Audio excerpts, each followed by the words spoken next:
சென்னையின் பிஸியான வாழ்க்கையில் ஒரு சிறிய குடும்பம் அமைதியாக வாழ்ந்து கொண்டிருந்தது. அர்ஜுன் ஒரு ஐடி வேலைக்காரர், லக்ஷ்மியா ஒரு அன்பான ஆசிரியர். அவர்களின் மகன் ஆத்வைத். ஒரு மாலை அர்ஜுன் வீட்டுக்கு வந்தபோது ஆத்வைத் மொபைல்ல கேம் விளையாடி கொண்டிருந்தான். இந்த விளையாட்டுகளை நீ இப்போதே நிறுத்த வேண்டும். இது உன் படிப்புக்கு உதவாது. நான் சொன்னேனே, மொபைல் அதிக நேரம் வேண்டாம் என்று அர்ஜுன் கோபமாக கூறினார். ஆத்வைத் பயந்து போனை கீழே வைத்தான். அப்போது லக்ஷ்மி மெதுவாக வந்து, கண்ணா, விளையாடலாம், ஆனால் நேரத்தை நாமே கட்டுப்படுத்தணும் என்று அன்பாகச் சொன்னாள்.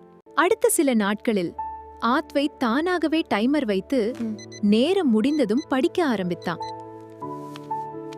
அதை பார்த்த அர்ஜுன், கோபம் பயத்தை உருவாக்கும், ஆனா அன்பு புரிதலை உருவாக்கும் என்று உணர்ந்தார். குழந்தைகள் கேட்பதில்லை, ஆனால் அவர்கள் பார்த்து கற்றுக்கொள்கிறார்கள். அன்பே சிறந்த வளர்ப்பு முறை.